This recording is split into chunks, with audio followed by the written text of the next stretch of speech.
Did you know that more than 1 billion women have pelvic floor disorders like incontinence or prolapse? Scarily, the average age is 50 to 79 years, and we're all told to do Kegel exercises to strengthen our pelvic floor to combat incontinence and pelvic floor issues. However, unfortunately, almost 30% of women performing Kegel exercises are doing it inaccurately and potentially damaging. And I know for me, when I had a prolapse, I just like, oh, I need Kegel. I Googled, oh, I need Kegels, and was flogging myself doing all these Kegels and making it worse. Why? Because when I went and saw my fanny physio and had a full in-depth, different to a doctor, doctor went, yep, prolapse, do your Kegels, off you go, and here, go and see a fanny physio. It was a couple of weeks before I was able to get in and see the fanny physio. And when I finally got in and she did an examination, she went, your pelvic floor is so tight. Imagine it's like you've got a tight muscle in your neck and you're doing all these exercises to make it stronger. All you're doing is making it tighter.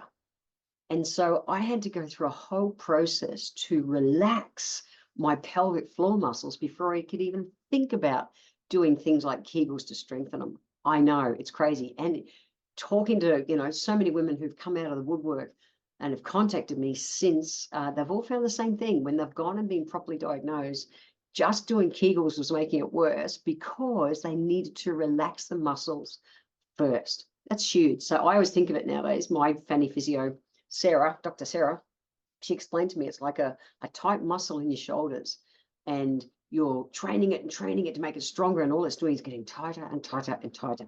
Think of your prolapse exactly the same way. Okay, so what is a prolapse? Well, I'm not going to go into it all here because we've done 4 really in-depth episodes 178 of my podcast, 179, 180, and 181. 3 of those are with my fanny physio, Dr. Sarah Matten, and she talks everything about the different types of incontinence right through to the prolapses and ways that she treats them, including with acupuncture and everything, like she does with me.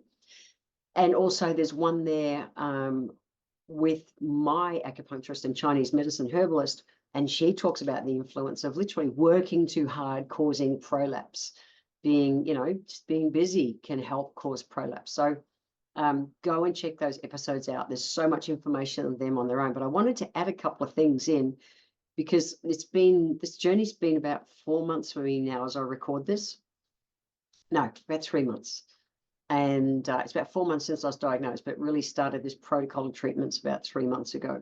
And these are kind of the not negotiables I've found as a way to be able to, that I'm getting it better. So my prolapse was a stage 4, which means, and in my case, it's a rear wall prolapse. And so I actually got none of the incontinence kind of issues. My front, if you want to put it that way, my front pelvic floor muscle is really strong. I had no problems with incontinence or urge incontinence or stress incontinence or any of those things. I didn't. I had no markers to tell me. One day I had a cold and I did a mighty cough. And I've talked about it in all these other ones, these other recordings, but I did a mighty cough when I had a chest cold in the middle of winter. And yeah, my uterus decided to descend and it came to just outside my inner lips of my vulva. And it feels like you've got a tampon halfway in. If you've ever worn a tampon, for women listening to this, it's not painful. It's just incredibly uncomfortable.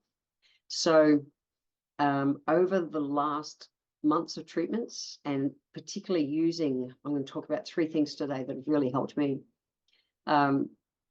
Using those things as well as having treatments, like having acupuncture and seeing my fanny physio and all, having all those treatments as well. These are 3 things I do at home that have really helped me heaps. They're not just my recovery for now. I actually see me doing these continuing for, I wish I'd bloody known this 20 years ago, because I would have done it in prevention. I never saw myself as a risk. I'd never birthed a child. I thought, I'm good. So I never did anything with this. So yeah, it's huge. So anyway, let's jump in. I want to just talk briefly on these 3 because they're absolute not negotiables for me. The first one is mindset. I've got to tell you, my self-confidence got knocked more with this than it has with anything in my life. I really mean that. it was like my brain's going, fuck, will this thing ever get any better? Like, is it going to get worse? Is my fanny going to fall? If I don't wear jocks, will it literally just fall out of my body? What is sex going to be like? I'm, 2 years into a wonderful marriage with my wife, Alice, and it's like, we enjoy sex. And it was like, what is that going to be the same? Can she feel the prolapse when it's hanging out? Like all those things. It was big, and it really rattled my confidence. Like I've never had anything rattle my confidence in my life. And I realized that I kind of lost hope for a while. This was such an unknown for me. Yeah, as a naturopath, I'm trained in so many different things, and a naturopath is like a natural GP. However, I'd refer people on for this kind of treatment if I met women with it. So I've never had to directly deal with it myself, and not deeply learned in this subject. I just wasn't. And so I started educating myself really fast, and there's so much information out there, but so much of it is based around Kegels and stuff. So I just, I'm a doer. And so I really was doing all the action to try and make it better. And it wasn't, and I wasn't getting any headway. And I was actually starting to lose hope. So we need to get the good info, but we need to get the good info. So Dr. Google can be dangerous sometimes because there's so much information out there. But what I've learned with fannies is, and for my North American friends, we're not talking about your bottom like you guys call a fanny. As Aussies, we call your female genitalia your fanny. It's so specific to the way your body is, and go back to those 4 different podcasts, and Dr. Sarah talks all about the examination and everything they do. But it's really important to go and see a fanny physio, and I love mine. Sarah's a great chick, and Georgia, who's a fanny physio I've also worked with, was able to give me a pessary so that I can continue to surf safely without doing any more damage to it. But the biggest thing that these women gave me was hope. Okay, so they absolutely went that, yep, this is a reality. This is the work you need to do. And I do my treatments and take herbs and do all the things. But they gave me hope. And that hope helped me stop focusing on the fact that it was happening and focus on, I'm just going to be strong. Again, it's one of those protocols I'm doing for life, to be strong, fit, and healthy as I age. It's like 1 in 3 women over 50 get this. That's a scary statistic. They mightn't get a full stage 4 prolapse like I got, but I've had so many wonderful friends say to me, oh, Jen, you're so brave. You've talked about this. I've been peeing my pants for years.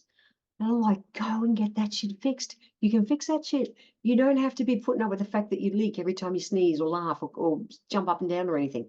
That's boringly fixable for the right kind of physio. And like I say, I had none of those problems, but I have a bulge, it's a bulge that it feels like it's the inner walls of the chopping up into my vagina. It wants to, by this time I'm recording this, it's late in the afternoon. In the morning, it's up. Nowadays it recedes. So I'm like a type 2, or stage 2. So it recedes properly at night, and I can control it probably half of the day, and then just gravity wins. And it's not strong enough yet to hold it up all day. But I'm getting there. I'm way better than I was. So I celebrate all those little wins. And all those things kind of help keep me hope. So mindset is huge to the recovery of this, because it's easy. I have one girlfriend, she's peed herself for like 18 years.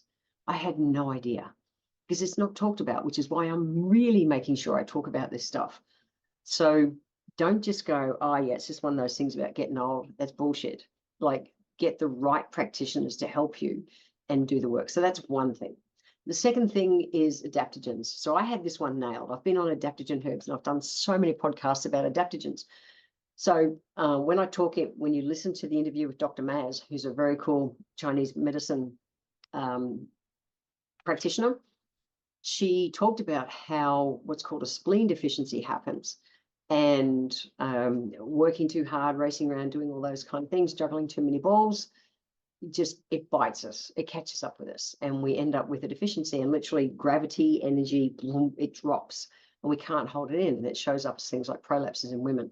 So adaptogens are a class of herbs that we use to help our body to adapt to stress and everything that's going on. So I really encourage you, go and have a listen to podcast number 180, because Maz talks about different foods and things that we can eat to help. Well, you know, I don't eat cold berries out of the fridge anymore. I love cold blueberries. However, cold and blue is cooling, and literally I need the pungent. So I eat more chili and garlic and turmeric and ginger and the pungents nowadays. I always ate a lot, but I eat a lot more now. And if I'm going to eat berries or something, I'm better off to warm them on the stove first and eat them like a coolie versus having them, you know, as a juice or whatever that fancy word is for it, versus just eating them whole. So that's a really useful podcast. Head to my episode number 180 with Dr. Maz. Invaluable.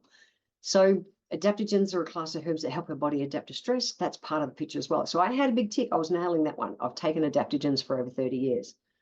But I just, you know, I was still going too fast leading up to when all this happened. And we also realized that this was not something that sneaked in overnight and didn't happen just with that one cough. It had been coming for a few years. I just had no signs of it, where many women will get signs and symptoms with it. Yeah. So I wanted to also touch on one of the toys, so to speak, one of the implements that we use, and Dr. Sarah talked about it in one of her videos, because we talked about all the different things she's been using on me. It's like an internal. There's one that's like an internal TENS machine, but also the PeriFit.